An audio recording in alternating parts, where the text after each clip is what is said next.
He's kind of like the Joe Rogan of the hospitality industry right now. Welcome back, Slick Talkers. This episode is brought to you by our amazing friends at Send Squared. So if you want to learn more about the CRM that will change your life as a hospitality entrepreneur, then go to sendsquared.com and let them know that we'll send you. Now we're back to the episode. Welcome back, Slick Talkers. This episode is a fun one because I get to sit down and have these amazing conversations with entrepreneurs all over the world. And Boris is my first guest who is based in Europe.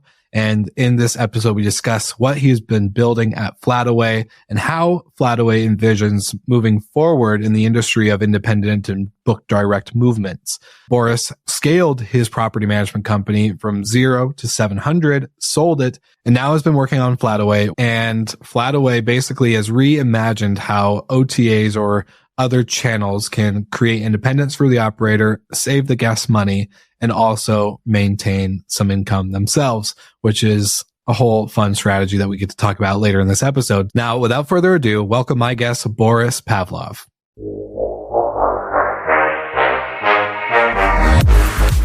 You're listening to Slick Talk, the hospitality podcast, a podcast for those who are in and around the hospitality industry who love, live, and breathe what they do. You can join us for candid and unscripted conversations with hospitality experts and founders as we go deeper into their personal stories while they're sharing their triumphs and trials that got them to where they are today. I'm your host, Will Slickers, and you're listening to an episode of Slick Talk, the hospitality podcast. Now, let's begin.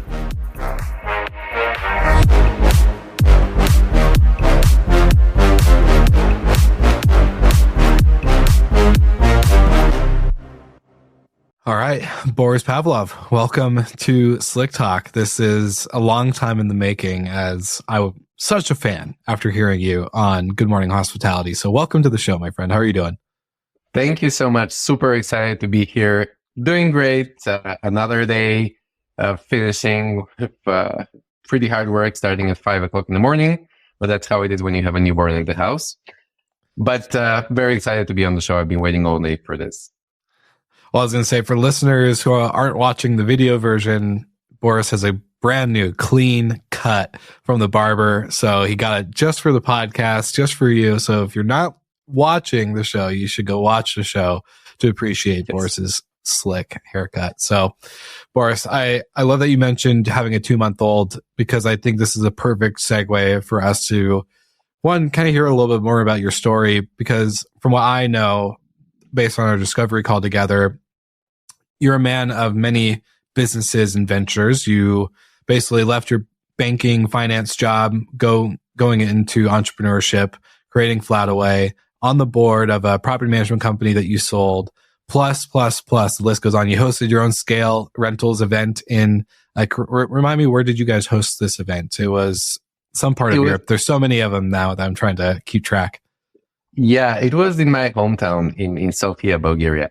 And it was, but the event was for all of Eastern Europe. It was the first of its kind for the whole region. It was a great success. So we're doing it again next year, and we're targeting like 1,000 property managers from all over the region joining. We'll have all these separate rooms with per country where they can discuss stuff that are particular to that market. So that's going to be very cool. I'm not a conference organizer at all. But I guess I've always liked trying new things. Ever since I was a kid, I used to do stuff like, breakdancing, skateboarding, windsurfing. Windsurfing actually stuck with me. Pretty good at that. And then kite surfing as well. So I guess I always like trying out new things. Some of them really kept me. They became hobbies of mine. Tennis is a very good example of that. Yeah. I wanted to become a tennis pro when I was a kid, but parents said, no way you're doing that. You need to go and study. So I went the academic way, so to speak. First in Bulgaria, then I moved to France when I was 18. I was lucky enough to study abroad at an American university in France. And then I moved to the south of France for a master's. Then I started working in Paris for an investment bank. Spent a few years there. Then I nagged my boss. I was like, I want to go to New York. I really want to go to New York. And I took it to extremes. I was on the trading floor. So I had plenty of screens. I'm not going to get into what I was actually doing, but I had plenty of screens, right? So 6 or 7. So I put wallpapers on every single screen with images from New York. That was like 2013, more than 20 years ago. And when my boss would arrive to work, he sat next to me on the trading floor. I would just minimize all windows with the shortcut on the keyboard and look at him and be like, that's what I want. So ultimately, he caved in. So they shipped me to the US as a French expat. I'm Bulgarian, by the way. I'm 100% Bulgarian, but somehow I was a French expat in the States, in New York, in my mid-20s, living the life, single finance guy, in Manhattan at that time. That was a lot of fun. I have to be honest with everyone listening and watching. Then I moved to London. Didn't like it. I don't know why. Just not my city, I guess. And then all of a sudden I was like, okay, I'm kind of tired and bored with this finance job. I wasn't on the trading floor anymore, so I couldn't shout and throw keyboards and, talk to people, in a very abrupt way, so to speak. So it was kind of calm, the position I had in London. And I was like, okay, quitting my job tomorrow, if possible. Not possible. I have to wait a little bit for that. But you know what happened? I had rented this apartment in London and I didn't read the terms and conditions or the rental agreement. And it had like a break clause in it. And I was supposed to keep paying rent for another 6 months. So I didn't know what to do. That's 2016. And I was like, okay, how am I going to handle this? I already resigned from work. I had 5 startup ideas. I wanted to move back home to Bulgaria because living in London off my savings, which weren't a lot. By the way, finance guys, not great at personal finance. But that's a trait we have. So I was like, what do I do? And I found a property management company in the UK. And they were starting out. Now they're one of the big ones. But they were starting out at the time. They were like, look, Boris, go back home to Bulgaria, give us the keys. If the landlord agrees, we'll just sublet the apartment on vacation rental websites, take our commission, and you'll be able to pay rent. And I saw that. I was like, oh, this is super easy to do this business. You can start with no investment whatsoever. Just create some profiles on Airbnb. It was only Airbnb back then. And I can do this. I can just, make some money on the side, get some entrepreneur experience, but I had no idea how to even start a company when I moved back home. Mm-hmm. So that's how I started my property management company. And that's the beginning of the time when I started realizing it's not easy at all. Right? I mean, the rude awakening that we all get. Yeah. From the sidelines, I mean, wouldn't you agree from the sidelines? It seems so easy. Mm-hmm. Right? What do? Yeah. You just organize cleaning, you install like a lockbox or a digital lock or something like that, and you chat with people online that enter the property. Easy peasy. Mm-hmm. No. I suppose most of the people listening and watching know that it's not the case. All right, Slick Talkers, this is for my American listeners who are tired of having to remember Trash Day. Trash Day is a pain in the butt. I hate Trash Day. I always forget, but that's why I signed up for Fido. So go to getfido.com/slick-talk or just make it easy on yourself. Grab that link in the show notes and let them know that we'll send you. If you are using a bin to curb valet service already, then they'll save you $50 per unit you switch over. But on top of that, you'll never have to ask your guests to take the bin to the curb ever again. Who would have thunk? Wild. Hospitality at its finest, where we are solving the simple problems that cause negative reviews. So without further ado, go to the link in the show notes, getfido.com/slick-talk to learn more and let the Fido guys know that we'll send you from Slick Talk. Without further ado, we are back to the episode. Yeah. I was reading a book. I'm still reading this book called Setting the Table by Danny Meyer. And there's a part in this story where he's in Europe and he's, I think, staying in Rome for X amount of time. And he goes to this restaurant and there's an issue, but then they resolved it very quickly and very smoothly. And then he went to this other place and it just all seemed like handled perfectly. And then he gets into the restaurant business and he realizes all the mistakes that are really happening behind the scenes. And he asks the general managers, like, how come I don't see this as a guest? And he's like, oh, hospitality is nowhere from perfect, but we're just really good at hiding our imperfections so the guests don't have to see it. Because who wants to see it, right? Like no one wants to see the messy chaos behind the scene of a startup or a property management company, but you just hide it. You make it look kind of like a facade and just in a good way. Not saying like to hide stuff in your business, but you hide that behind the scenes because the guests are there to be on vacation. They're there to do their thing. They don't need to know what is going on behind the scenes. So hiding their imperfections and making them recoverable was the key. And so it sounds like you figured that out. You're like, oh, it looks great. Can you rent my flat on this property management company? I should start one. That if they're just easily able to cover my rent. It looks great. Same story, but there's a difference. Restaurant business, it's existed forever. I don't know how centuries. Vacation rental management, it's relatively new. I mean, okay, we can trace it back to the 60s, 1960s, when people were booking with postcards. I met someone from Spain who said that this was his family's business for generations. So it's not a new industry per se, but a lot of the process, a lot of the things we do today are relatively new. In the grand scheme of things, short-term rentals weren't popular at all before Airbnb. There was sort of, yes, of course, but Airbnb made mainstream, and it was because of and thanks to Airbnb that we have so many property management companies out there. So the thing is, even when I started out in 2017, there wasn't that much information out there on how to structure the business. And even though it seemed easy from the sidelines, I wasn't happy as a customer in the beginning. When I was, the customer of the property management company, I was like, okay, these guys could do these things a lot better.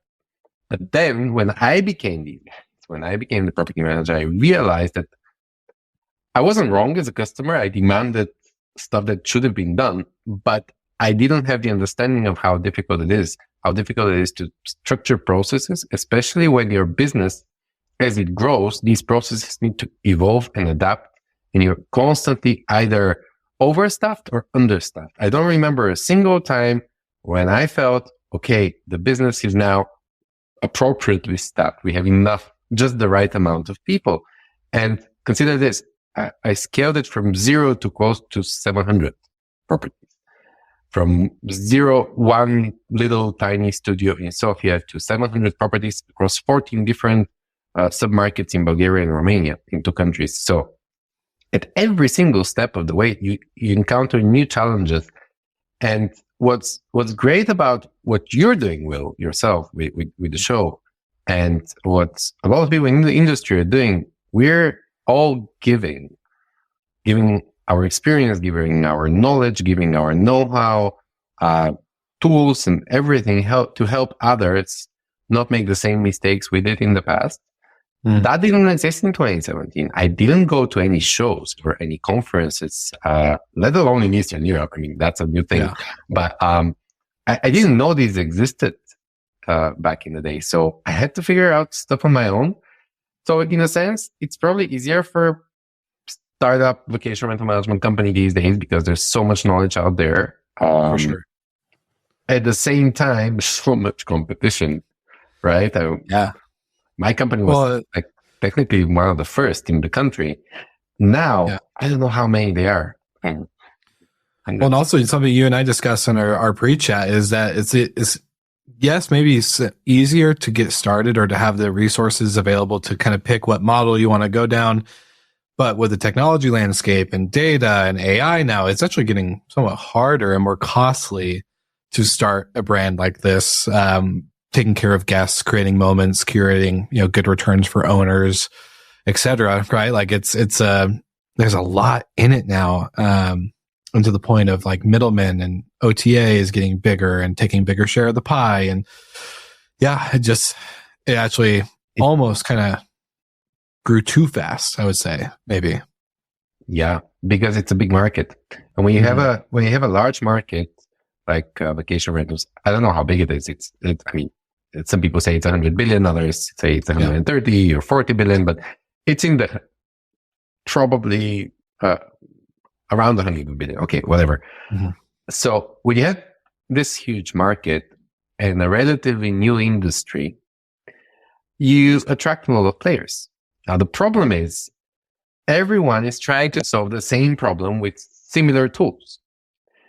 And a lot of property managers, for example, they are like, even I was in that position back in the day. I was choosing my PMS when I found out that there was such a thing, property management system, because I had to find out back in the day. And then I picked one and I was like, okay, but I want this feature and that feature and this feature. And I considered building my own. Thankfully, I didn't, but I did build my own operating system, like something like Breezeway. Biggest mistake ever. Spent so much money. I could have easily used an alternative that already exists on the market.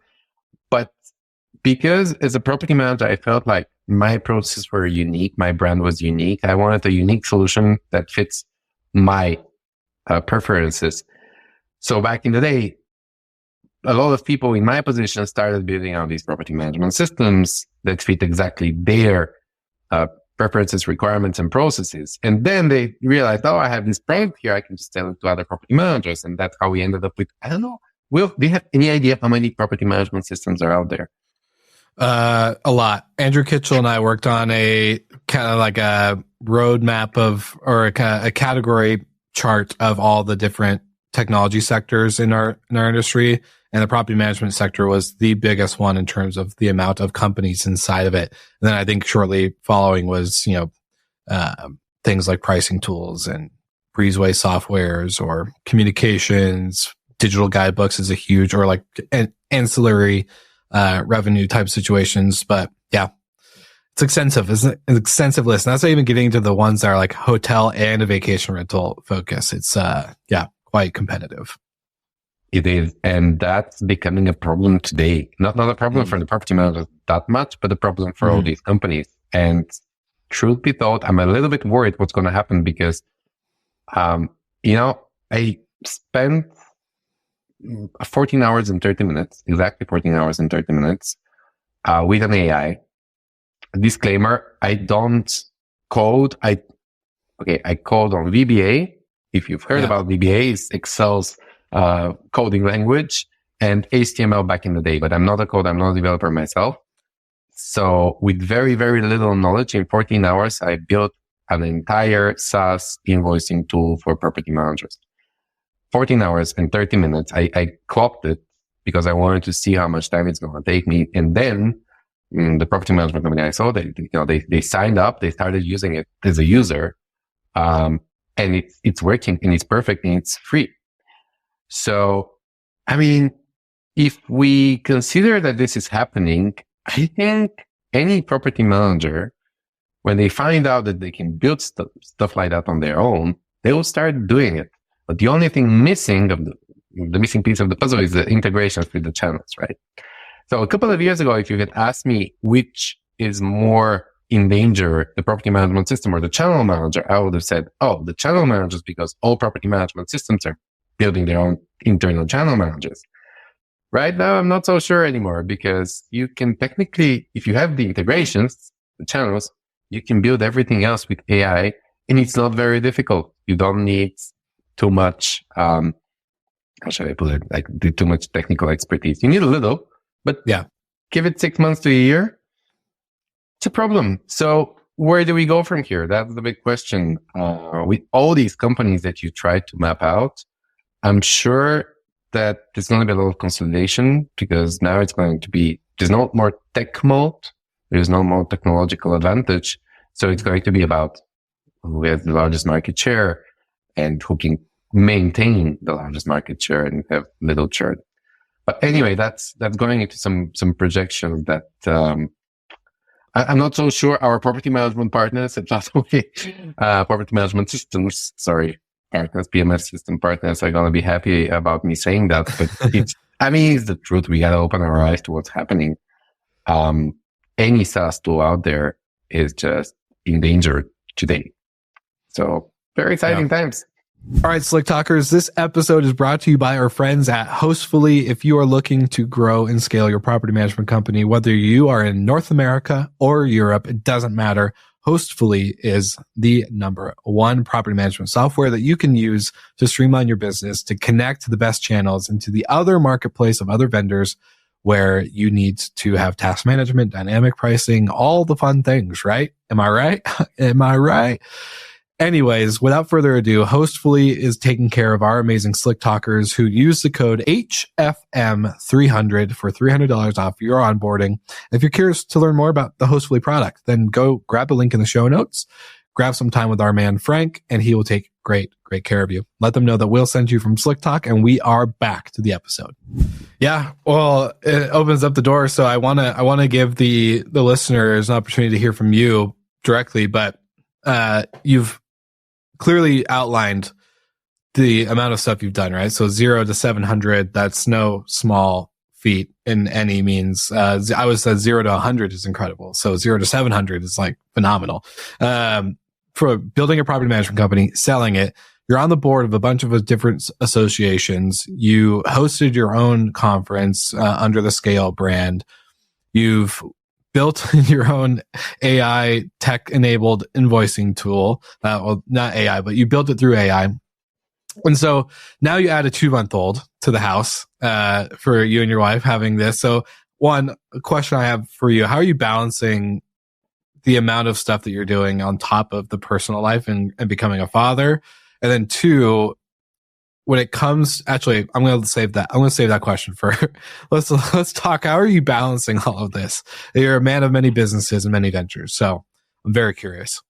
Well, I'll be honest with you. I'm not a successful example of balancing personal life and work. I'm not. It's something I'm very grateful to my wife for, because she sort of got used to me being me. I'll just give you a scoop of the day. I wake up at 5. A little bit before 5 a.m. I take the little one because my wife needs to get some sleep. She sort of takes the night shift if he wakes up or something like that. I take him, I feed him, and I change him, and then I put him right here. I'm sitting on a chair, and literally I put him right here on the pillow, and I have my computer in front of me. So while he falls asleep and doing what he's doing, I'm answering emails in the morning. Then my wife takes him, then I go into the other room, start working, and I mean, the good thing is I get to spend a lot of time with my baby, because I'm working from home right now. We're doing a hybrid version, but no time for anything else. Haven't played tennis in a couple of months. Really miss it.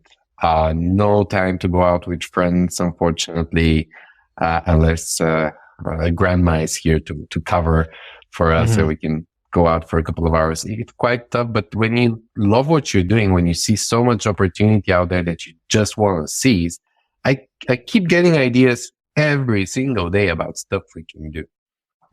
And sometimes I just wish I had a team for every idea and just tell them, okay, that's the idea. That's the problem that this idea solves. This is the market. This is your ideal customer profile. Sell it that way. First of all, build the product this way, sell it that way, and go.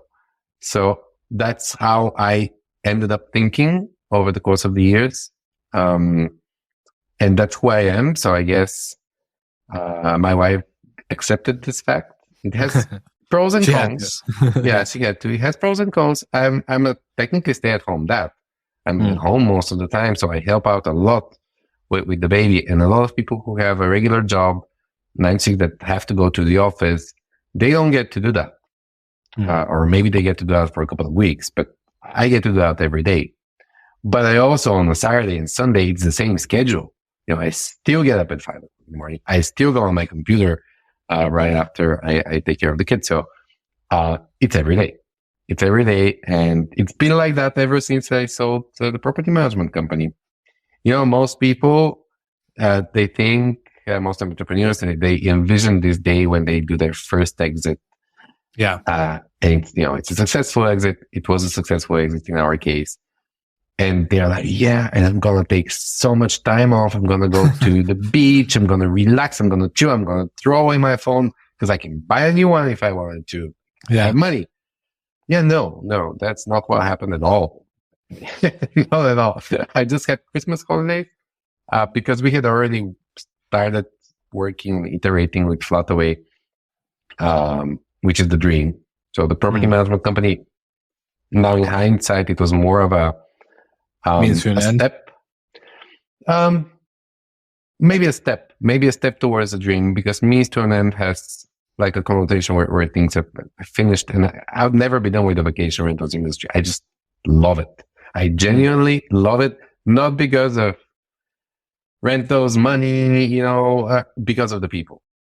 It's because of the people. I have never seen, I come from finance. Different people, obviously, hospitality people, finance people, can't really compare the two, but so much fun at conferences. I love going to conferences. I don't care how much clients we're going to get from the conference. I just want to see friends, people that have become friends from the industry. I just want to talk to them, catch up with them, tell them about my kid, hear about their kids, who got a new house, who's moving where, all these things. I really enjoy the fact that we may be a large market from an investor's point of view, let's say, but the industry is small. Well, I mean, I don't know what your take on this is, but I see the same people at every conference everywhere in the world. And it's some amazing people. So it's like a one big happy family. Yeah. No, I agree with that statement. It's also, I feel like there's a lot of people out there still that were like you in the beginning of 2014 or even getting closer to 2017. You're like, they just don't know there's these conferences and associations. They're hosting on Airbnb, or maybe they listen on Burvo or whatever. And then they just like think they're like, yeah, cool. Like they're the one in their friend group that's telling people about this. And they're like, what? You could do that? You could make money this way, and you're getting this and done, blah, blah, blah. They're the one that is like the unique situation. And then there's this whole industry behind them that is going to these events and conferences that discover it. I remember my first, I was a hotel manager and I found out about vacation rentals and Airbnb, and I got excited, and then kept doing it. And I found out there's actually industry focused conferences where I could talk to people about it. And I was like, oh my gosh, there's nerds out there that are just like me. And so it's a slow discovery phase. So I think there's a lot of people out there that still haven't discovered what's beyond their own property in terms of hosting, whether it's a hotel or even a vacation rental. So yeah, I feel like we're barely scratching the surface with new voices and attendees to be getting at these events. Indeed, we are. And it's good that we have shows like this one to spread the word. One thing you said actually made me think, so in the beginning, 2014 to 2017, 2018, these sort of earlier days, not the early days, but the earlier days, I remember I had to explain to people what Airbnb was and then tell them what I did, or what my company did. And I feel like over the course of the years, we didn't get enough appreciation from the large platforms, because growing to 700, but I never had an account manager at Airbnb. I never had anyone to call. And the number of horror stories that I can tell you, some of them are not appropriate for the show. Don't want to lose half of your audience. But I feel like we haven't been really appreciated. Maybe it's my experience. Maybe it's because Bulgaria and Romania, Eastern Europe markets are not great. ADRs are low here, so they don't make that much money from here. They didn't. But I feel like property managers deserve a lot more, because they're the ones who not just provide a service without which there won't be so many listings on the platforms. And I'm not just talking about Airbnb, Booking.com, VRBO, all the large platforms. I feel like we could be more appreciated, not just treated as suppliers that are locked in there and they have nowhere else to go. I understand why it's very difficult to do, especially if you have a B2C brand. You don't want to encourage businesses. And also, it is true that a lot of the property management businesses are built on somebody else's land, the OTA's land. But there is a bit of a disconnect and a bit of a gap. And this gap has been widening with time up to the point where I think right now there will be a shift also in the dynamics. Property managers looking for direct bookings. Let's see how we do, how our industry does, as opposed to the hotel industry, which has tried to do that a number of times, but hasn't really succeeded. But yeah, I wish we did get a bit more appreciation as property managers. We do deserve more because we helped the mass adoption of the service of these platforms. We did explain what vacation rentals, what short-term rentals is, and then we explained obviously how we add value to the homeowner. Let's see. Have very interesting years ahead, especially with the Book Direct movement and how it's growing. And now, everyone who's jumping in right now, we're not that many. We're doing that. We're jumping in to help property managers,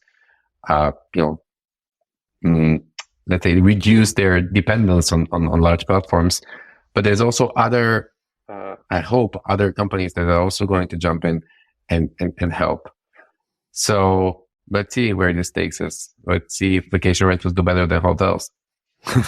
Yeah. The idea that property managers don't get a lot of kudos from the platforms is very true. If you look at the history of Airbnb, they went for individual hosts specifically because their thesis was the bigger the property manager or the bigger the host is in terms of inventory, the less likely they're able to curate a good experience and to have a good 5-star review to keep travelers coming back.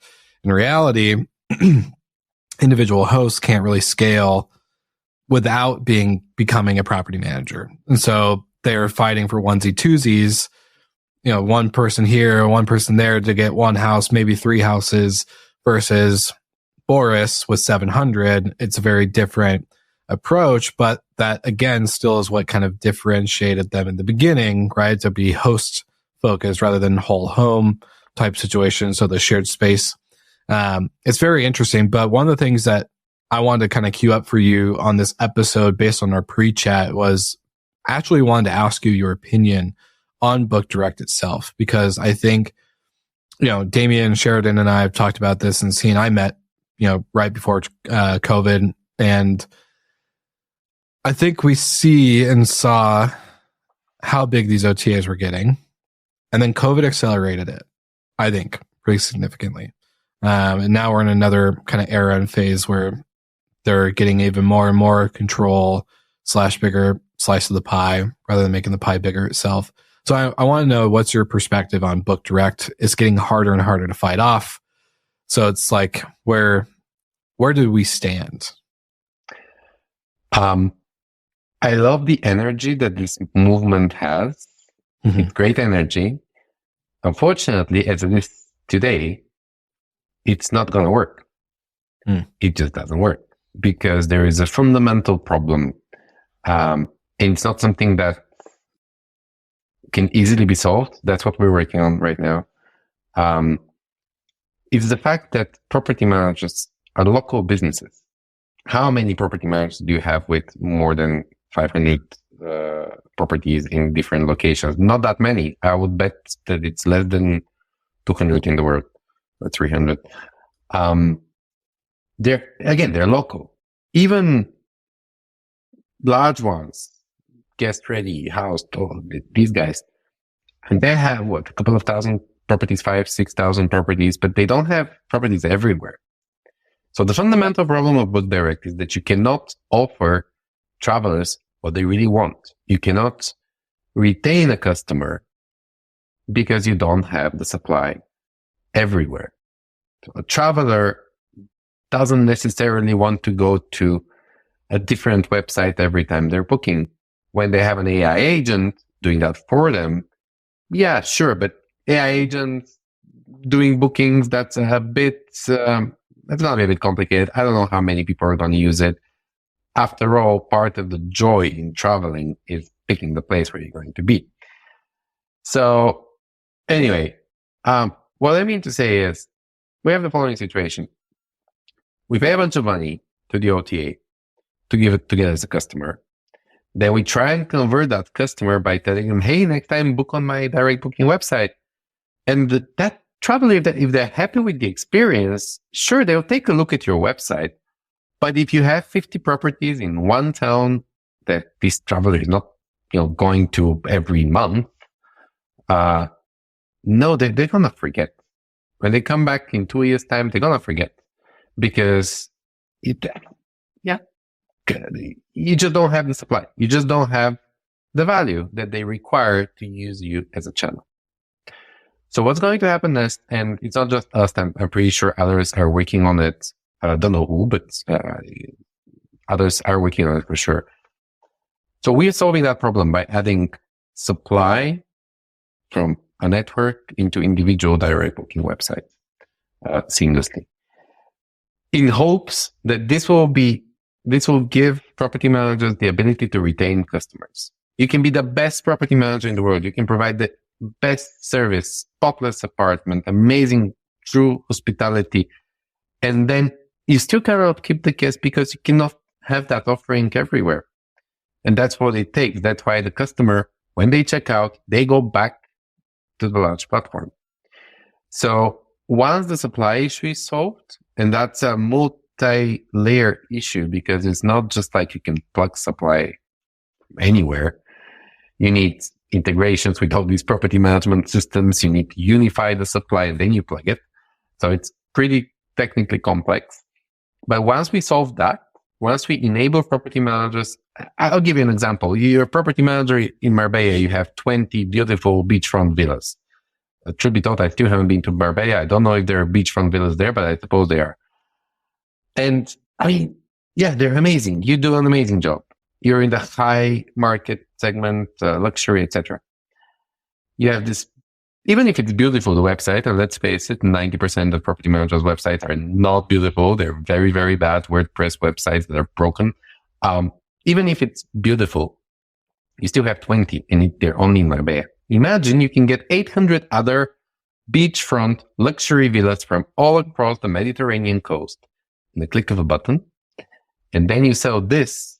So you create your own mini niche platform and you give your travelers your website and you say, hey, for your next trip, there you go. You can book another villa at another place because luxury beachfront villa, you're not going to book the same one every time. You want to go to other places, maybe across Europe, maybe even outside of Europe, but you still want more supply. And then the traveler is going to be like, oh, okay, I don't want to sift through the large platform, booking.com, where you have not just luxury beachfront villas, you have all sorts of properties. I like this. I always book this kind of property. I'm going to go to this property manager's website and book there because they're professionally managed, they're curated, they're verified, and I get a better deal. That's the point. That's the inflection point when we start seeing a real advancement in Book Direct. Until we solve the supply issue, I don't see it happening. I mean, yes, returning guests, frequent travelers, sure, we can get that portion of the market, but how big is that? Not very big. Yeah. So to break it down maybe a little bit more simpler, is the issue that we're just so fragmented with all these brands and independent markets that a network effect and so to speak, and what you guys are building at Flataway is the broader option. It just doesn't have to be in the term of an OTA. It could be a network of a bunch of these, basically you guys gathering these fragmented groups, fragmented destinations and property management companies, putting them under one roof, letting them run independently, but giving the traveler that network effect of saying, hey, if you like Marbella, then you're going to love, Barcelona, and you're going to love this one, and you're going to love that one, and you're going to want to be able to open up that door. It's more of a co-op, right? Like cooperation, right? Like, I don't know. We go one step beyond that, and that's something we haven't launched yet, but okay, I wasn't planning on announcing it. It's not an official announcement, but okay, I'll just spill the beans. we take it one step further. We don't want to tell the property manager's customer where to go next. It's the property manager who should do that because they know their customer best. They know their properties best. We don't want to be another OTA. We don't want to bring the customers to us. No, we want the customers to go to the property manager. We want the property manager to be able to retain them. So we just give the property manager the tools to do so. The website and the supply. Think of it as Shopify with one difference. Let's say on Shopify, you create a store on Shopify because you're selling teacups. Amazing. You're selling teacups. But, you have all these customers that come and they buy teacups from you. The same customers, they probably will want wine glasses or plates and forks and knives and all sorts of cutlery, but you don't produce those things. You don't have those things. You cannot produce those things. So what do? You curate wine glasses, plates, and all that from other suppliers. You put them on your website, and when you have customers next time come to your website, they will see, oh, I can buy everything from my household from your website. I don't have to go to other suppliers or to Amazon. That's what we're trying to do. We're literally building the Shopify for vacation rentals with that added common supply of curated professionally managed vacation rentals that can be used by everyone. And it's a unique website for the property manager, not some made up, website builder thing that looks very, very bad and it's not mobile friendly. It's their brand, their colors. They will do whatever they want with that website in natural language. But that's all I'm going to say. That's all I'm going to say right now. We need to actually release the product first, and then I'll be able to share more. But I guess I already told you a lot. My CTO is going to kill me. He hates it when I say stuff like that before we release the feature product. It's an entire new product. But anyway, yeah, couldn't resist. Well, yeah, no, it's interesting because I think the problem of Book Direct, it's really multiple. I think you said earlier, it's a multiple faceted problem, right? Like there's many layers to it. It's not just the OTAs are bad. You need to get your own direct website, right? Like that's the old message, just pre-COVID, right? Like get your independence, form a website, make it beautiful, become a better marketer, blah, blah, blah. Yeah. That's like the early message. Today, it's, how do I say this without contradicting myself? I think it's more than just the OTAs. Like the OTAs aren't fully bad. Yes, there's a heavy dependence on them, but the traveler uses them for a reason. And there's a couple of reasons in the term of like the product is really easy to use. The book on there, it's simple, it's easy. I don't have to worry about, going through a bad website that isn't designed well with easy checkout experiences with a Stripe checkout or something that's easily verifiable in terms of payment. And there's a lot of different touch points that we can go into.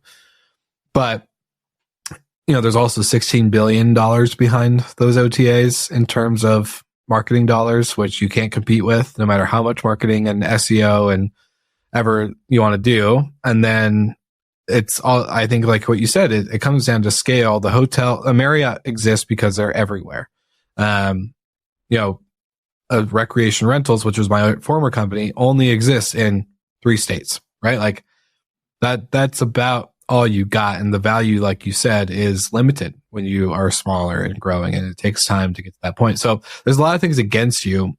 The network effect that you guys are putting together for Flataway, I was telling you before the recording, going onto the Flataway website, it kind of felt like Clubhouse back in COVID with the social media app where it's an invite only. You have to have iPhone. If you're not invited, you're not a member. It's very exclusive type feeling until they open it up to everybody.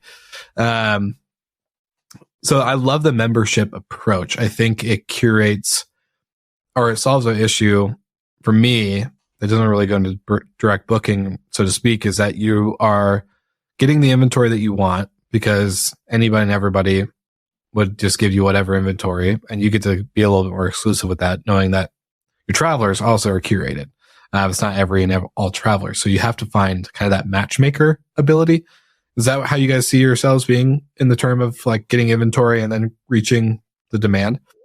That's how we saw ourselves, but we realized that if we tried to do that, we would but we would endanger our prime purpose, which is enable property managers to actually have their own customer relationships. And yes, we have the Flataway.com website. It will remain most likely members only, because we don't want just anyone. We want to bring property managers not curated travelers, that sounds weird, but verified travelers that are invited by other property managers. Same rules apply.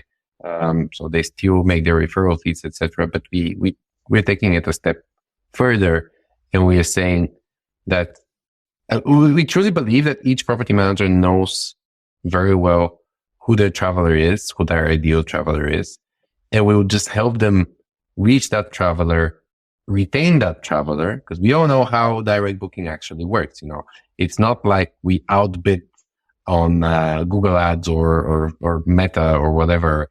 We don't outbid the OTAs. We get people by converting travelers that are coming from the large platforms and telling them, hey, next time book on my website. That's how we actually drive direct bookings. So yeah, we want to do everything possible to enable the property manager to retain the guest. And part of that is also making sure that the guest is the right guest for the property manager. So we are doing a little bit of matchmaking, but that's only the beginning. The vision is far bigger than that. Can you break down I think the listeners are probably curious, because I don't think we've fully like hit what Flataway truly is, but you guys have an interesting commission model where you're not taking 15% and just saying, have fun with your traveler. Like, yeah, they're yours and your customer. But you guys actually split that 15% you actually separate it very evenly. 5% to Flataway, 5% savings on the guest side, and then 5% to the property manager that basically got that traveler on the platform. So for any booking that they get for the rest of their entire Flataway time, life on Flataway. Yeah. So can you just break down like what I feel like that, again, try not to like contradict myself, but like I feel like that commission split approach is so simple, yet like I am surprised no one's thought about that before. Like instead of like no commissions or no fees, let's just basically disperse it differently. Right? Yeah. I mean, I'm as surprised as you are. Nothing more to add to that, really. I don't know why nobody is doing that. I mean, okay, here's the thing.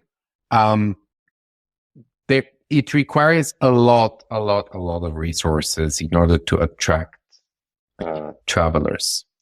And we've seen that now in the early days with Flataway, and we believe that's why we're building all these websites for the property managers that are their own website, because they already have the demand there. They don't have to bring them over to Flataway. But if they do, yes, of course, the split applies. There are two things coming in play. You mentioned how much the large platforms spend on marketing. In terms of percentage of their revenue, it's commission, let's say it's 15%. In terms of percentage of their revenue for Expedia, I believe it's 50%. For Booking.com, it's about a third. So let's take Booking.com as an example. They spend a third, and a third, so we pay them 15%, 5% goes from there to Google and Meta, their largest client of Google Ads. What we do is that third, we just give it to the property manager who brought the guests. We give it to them because it's their guest, whether they brought them on the Flataway platform or whether they brought them to their website and they booked someone else's property. Yeah, it's their customer. And when you have a customer, from a purely business logic and perspective, you monetize that customer. You build that relationship, you provide them with a great service, with value, and that's how they repay you by rewarding you for your effort. And on the guest side, the 5%, it's just optimizing it. We're being a lot more efficient with less than 10 people in the team. and most are on the tech side. So, we're just a lot more efficient using AI, and we can afford to do that because we also believe that the guest, the traveler, needs to get something out of it. Mm-hmm. So that's it. That's the rationale. Why hasn't nobody done it yet? I don't know. Maybe someone has. Maybe we just don't know about it. I'll be surprised if nobody has. Usually, with good ideas, it's not just you that came up with it. It's maybe 100 other people. And then again, the cliche saying, it's all about execution. Yep. Yeah, I was going to say, how many people had the idea but actually executed? We'll find out. I'm sure this episode will go live and someone will message me and say, well, I have that. I built this and we're doing it. And then I'm like, oh, great. We discovered somebody. So hopefully you're not alone. But if you are, you're the one that executed. So hopefully we're not alone. We don't want to be alone. We want competitors. No. I'm not just saying that to try and be a nice guy. No. Mm-hmm. The more companies are trying to solve that problem, the more the problem itself will be spread across the community of property managers. You said it yourself. There's so many people that haven't even heard of their conference. Yeah. Let alone attend one. It's a huge market. There is space for 10 companies like ours to operate in. The more we are, the more the word about the problem and the severity of the problem and the magnitude of the problem will be shared with everyone, and it would get easier for each competitor in the vertical. I would rather have competitors with whom we educate the market and tell them that, okay, there is a solution out there. There's a better way to do things, rather than doing it on my own. I don't want to do it on my own. I don't want to educate the customer what we do and why we do it on my own. No, we need a bunch of companies doing that. Well, can I ask you, so the recording before this one, I had Benjamin Gross with Minty Living. They're a property manager out here, over 200 properties in Georgia. He brought up some really good points, right? Like, obviously people say, like, and it goes to what you're saying in terms of educating the market. So to educate the market, to educate a traveler who looks at short-term rentals or vacation rentals as an Airbnb, which there is no such thing because Airbnb doesn't own any inventory except for their experience, not even their experiences. What was it called when they launched like 2 years ago? Their ultimate, like the up house and the type of like the ultra whatever they were called. Forgive me for listeners who are listening and like you're almost there. But basically there is no Airbnb. And then so educating the market that looks at the whole industry as Kleenex is looked at for all tissue, it's really hard to educate that, plus the dollars going behind it in terms of marketing and press and all these other things. And then on top of that, you and I are very passionate about the data silos that exist in the technology sector of our industry, which Ben also brought up in his recording. So we have two issues on education. One is for the traveler. They are not educated that we are not an Airbnb, that whole type of situation. Then you have the technology landscape that's not educated. That's not that they're not educated, but there's no data standard. There's no technology standard. There's no API standard. You have 12 different integrations just to figure out how to pull a beachfront property into one kind of bucket on your guys' end. So it just seems like there's a lot of education that needs to happen, and it is not. And this is like where I struggle, because as an entrepreneur, you're trying to solve the one problem, right? You're trying to solve the problem of dependence on OTAs. And on top of that, now you have to solve the education of that. And on top of that, you have to solve like the execution of that and how this gets applied and like there's a lot of issues to be solved in different layers. So it just, I don't know, like, is this a fight or a battle worth battling in some shape or form? Yeah, hell yeah, of course. Yeah, okay, it's totally worth it. I mean, I completely agree with you. It's horrendous. Everything that we need to do in order to fix those things, to deliver the value we're trying to deliver to our customers, we need to do a bunch of things. And you're completely right. Like, yeah, the traveler doesn't know anything. And I'm assuming that's going to be a very, very tough hill to climb probably something will change in the behavior, but there will be like a direct booking plugin or AI agent or something that will spearhead that. But then data and technology in our industry, why did we allow for this to happen?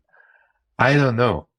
We build out all these integrations with property management systems, and then our team spend days on trying to reconcile, speaking of beachfront properties, in the amenities and the tags and all that, beachfront, seafront, seaside, the beach view, and all of these things that mean exactly the same thing, but they're different words in the different property management systems, that took days to just do that amenities part to make them homogeneous.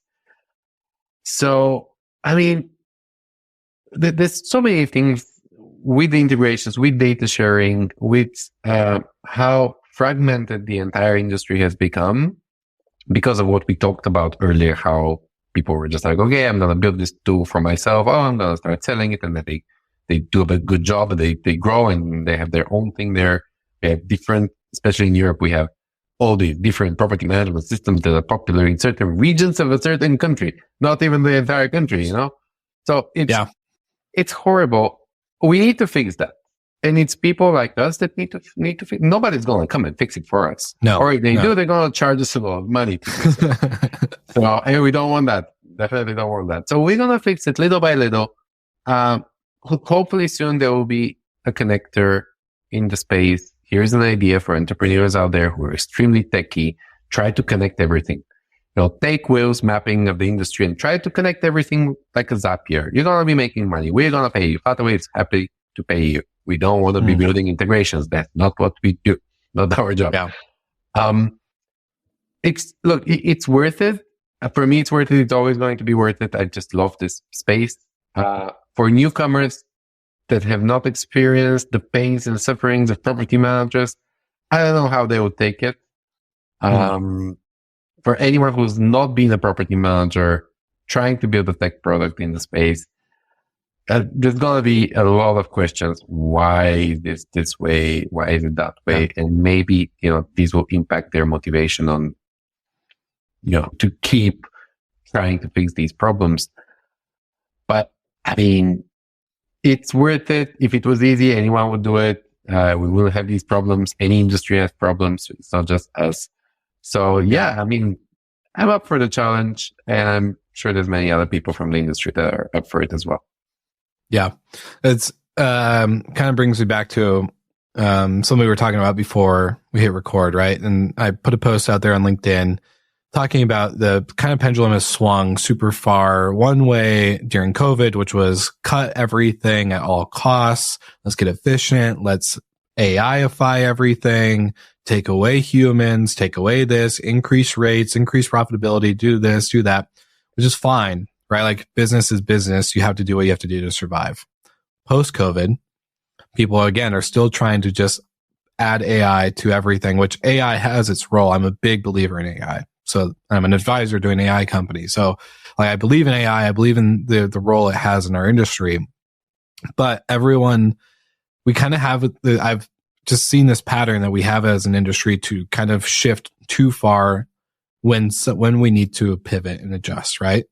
And the pivot that we're coming out of, I think now, is that pivot of over-efficient, over-cutting, techifying the industry and our operations to then now like human touch, more hospitality, more curation, more of this. But again, still remembering like we should use AI, like we should use technology, but it's not easy right now to do that because of these data silos, lack of integrations, or not lack of integrations, lack of standard integrations. There's tons of integrations happening, not cheaply.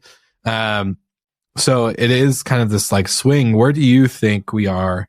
And do you even relate to that post and that sentiment of like the pendulum kind of going in one direction or not? I'm curious where you see things in your guys' side of the business. That's a great question. I completely relate to it. But I'm a dreamer kind of guy. So, I'm thinking utopia here. I'm thinking all of the things that don't add value to the guest experience are just run automatically by AI agents somehow seamlessly in the background. And we as hospitality people, we get to go and meet the guests that are staying at the properties. We get to take them out for dinner, for lunch, because I used to do that in the early days and I miss it. You know, I mean, I used to do it when I was operating maybe about 5, 6, 10 properties. And when someone was very curious to find out more about the country, or they were asking me where to go out, I would invite them if I'm out with my friends to a bar, they would join us. I really missed that. But once, I scaled the business, I could no longer do that. I didn't even know who was staying at the properties at some point. I didn't even know the properties. I didn't know which properties were operated by my company or not. I just see the company cars. We have electric vehicles. They're branded and all. I just see a car that I don't even know we have. Okay, that's our car. And when you reach that point, at some point you wonder, okay, I did not start out like that. I don't think I'm being a better host. I'm not being a better host at all, because I know that people I hired to do a certain job, they're not going to bring out the guests to drinks with them. So in that sense, what I hope will happen is we'll fix the data issues. We'll fix the connectivity issue. The fragmentation in connectivity is the biggest problem of all. Mm-hmm. We will fix that.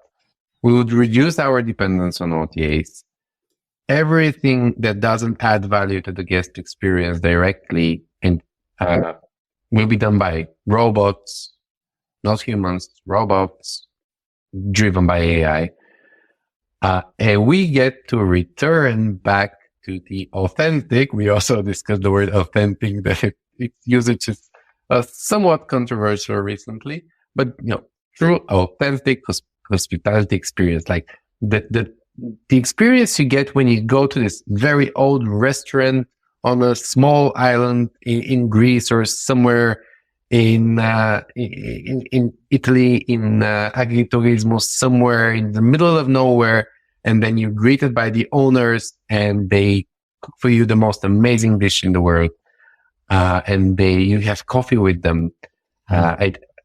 One of my best experiences was on a safari I did, and we camped out in the middle of the desert with the person who lives there, and all night they were telling stories, their stories, their personal stories, and that's where we need to get back to somehow.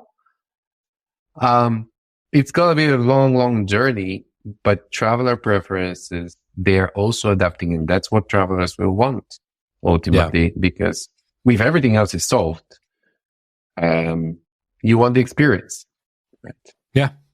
Yeah. And I think like the pains of booking and traveling and staying at a hotel or a vacation rental, as those get solved with tech and, user adoption and many different areas, from the traveler side and from the property manager side, it's going to be like, what's left, right? Like we solved these problems, and this could probably like 10, 15, 20 years on the podcast. So, this is not anytime soon, but once we solve those problems, it's going to be like, okay, great.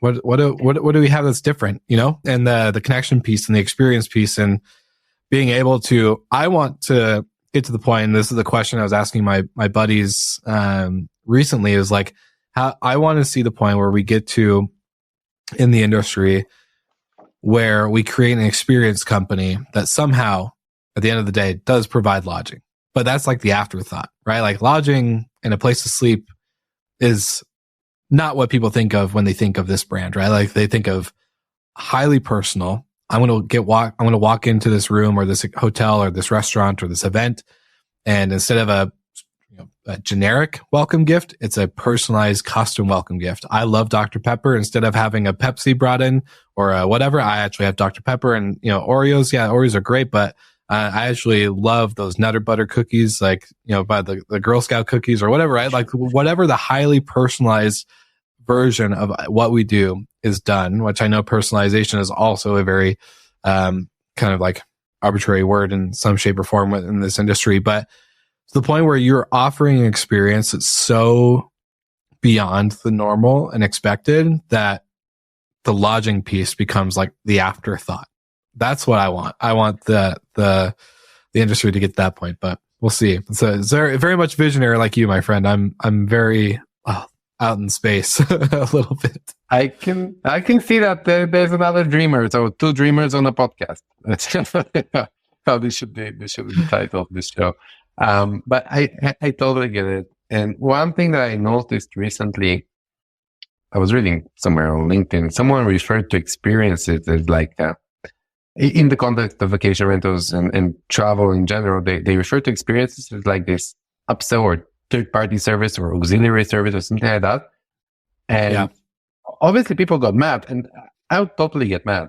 You travel for the experience. You do not travel for the room you're staying in or the vacation rental you're staying in.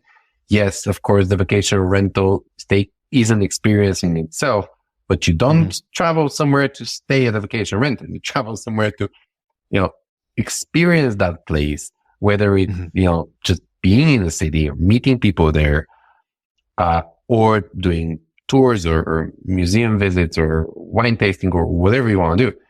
So I also don't believe that, I do believe experiences are underrated a lot in our industry, and we look at them as something that we can just make a little percentage from when we upsell it to our guests. Yeah, it's transactional. Maybe, it's very transactional, very impersonal. We just give them the digital guidebook, and we say, hey, there you go, some nice experiences, and then you get a percentage of that. That's not, I don't like that. No, it's very impersonal. And here's where AI can come in. The AI can ask the traveler before they arrive, what do you like doing? Tell me, why are you coming here? What do you want to do, etc.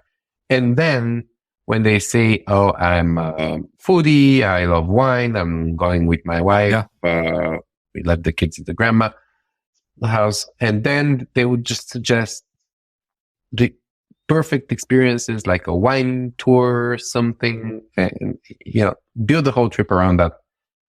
I don't know if someone is doing that. If they're not, here's another idea. Someone please start doing that. Maybe the AI chatbots are already suggesting stuff.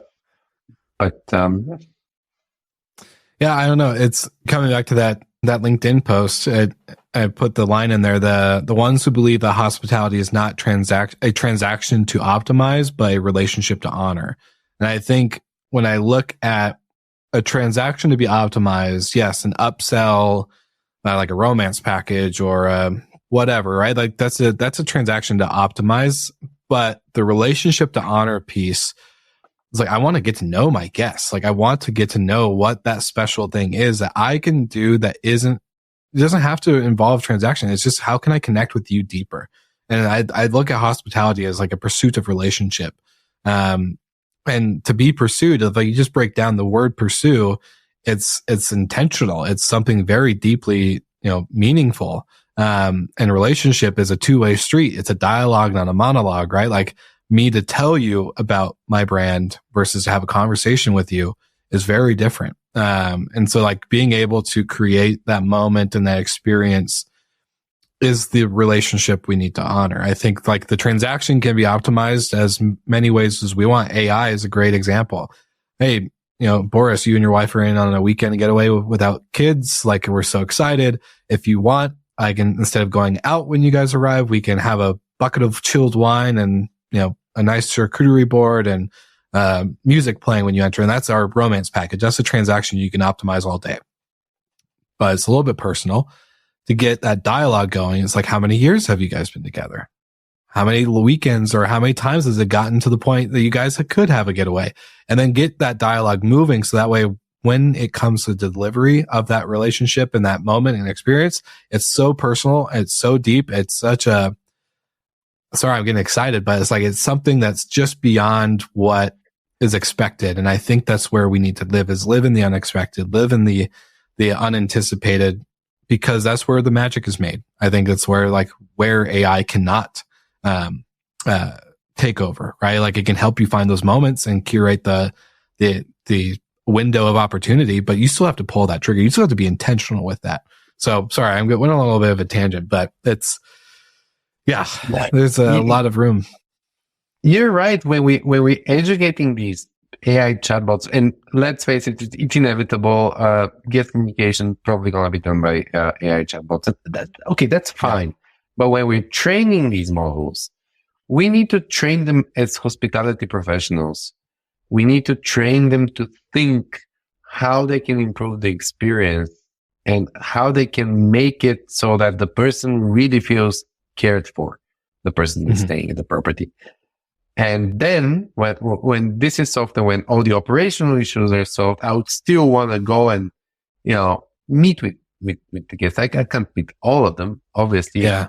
But have these truly personal moments, no AI, no stuff like that. So that I get a feedback from the person and so that I can see how we can improve. Yeah. In the future. But yeah, we can go on about that. Very long time, I think. Yeah, 100%. And to save the listeners, I think there's, again, from what you guys are building at Flataway, I think there's a huge window of opportunity. It comes down to a lot of these other problems, right? Like the problem you guys are trying to solve is just one layer of multiple others. And so I think, like you said, whether it's you, whether it's someone who's listening to this today, someone in the future, someone's going to fight this battle because it is worth fighting at the end of the day. I'm curious from your perspective, and to kind of wrap up the show, how long do you think if you could create the ideal timeline? Obviously tomorrow would be perfect, but tomorrow is not going to happen.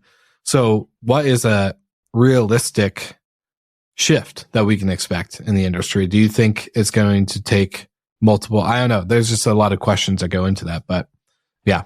Something very significant happened recently. We broke Moore's law in terms of technological development. And this means that the way we develop, and that applies to everything, not just chips, technology, and hardware.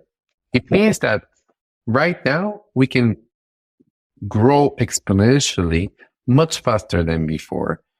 And the rate at which we grow would be much higher than before.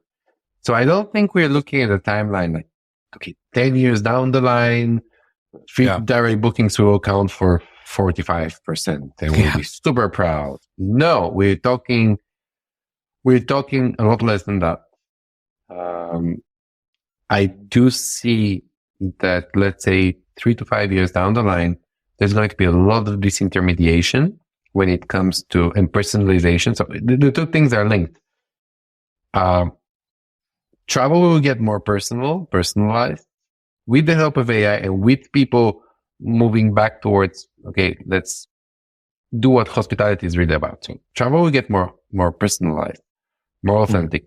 That means less OTAs, less large chunks of supply where you have all sorts of options. No, it's going to be personal, and that personal party will connect with the property manager directly, direct booking. So I see that happening in the next 3 to 5 years, that part being personalized. When it comes to process improvement and guest experience improvement, and, getting closer to that utopia that we sort of discussed earlier on in the show, that's going to take more time.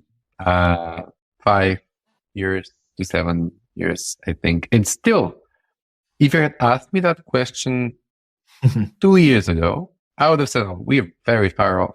We're going to be making 1% increase in direct bookings every year for the next 50 years. But now, all bets are off the table. AI, and you've heard this a lot before, but AI is a new internet moment for us. It's not blockchain or a technology that has rather limited applications, and it's way too complex. We can interact with AI. We can use AI. Anyone can today. And the rate at which it's developing is so fast that it will be a fundamental shift in technology. And AI will solve a lot of the, technical problems that we have today. This connectivity issue with the bunch of different APIs, it can be solved by AI today. It's just nobody is doing it. Again, please, someone do it.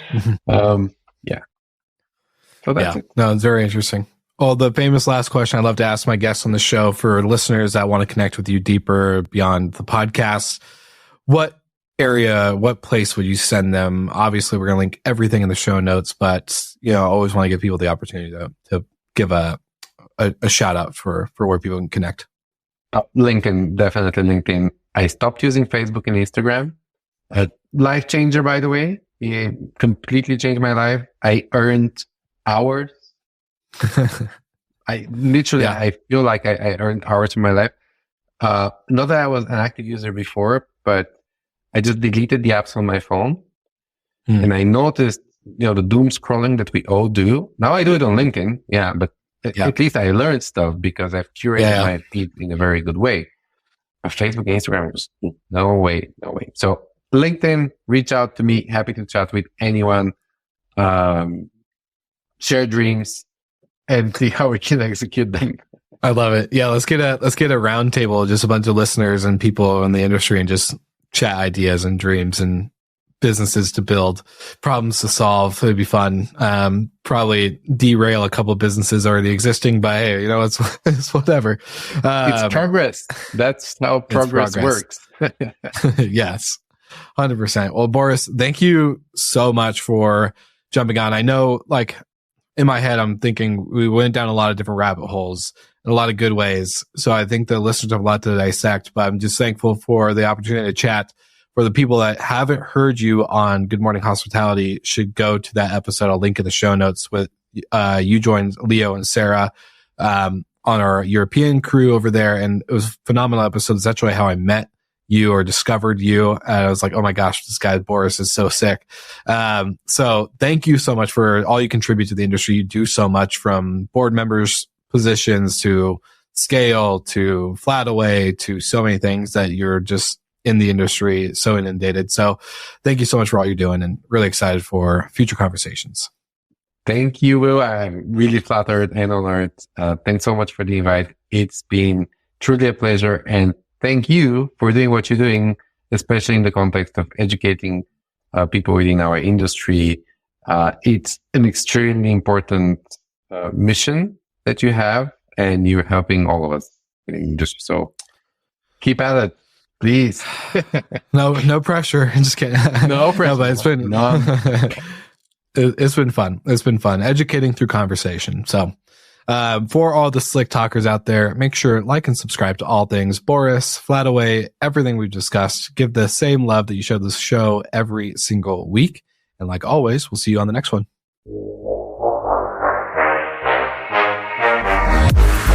Thank you so much for listening, and thank you to our show partners for making Slick Talk, the hospitality podcast, possible. We hope you enjoyed the show, and we would love to connect with you outside of the podcast. So you can follow us on all of our social media channels for daily hospitality content, or find us on slicktalkthepodcast.com. And don't forget to rate, review, and subscribe so you never miss an episode. I'm your host, Will Slickers, and we will see you guys all again next week.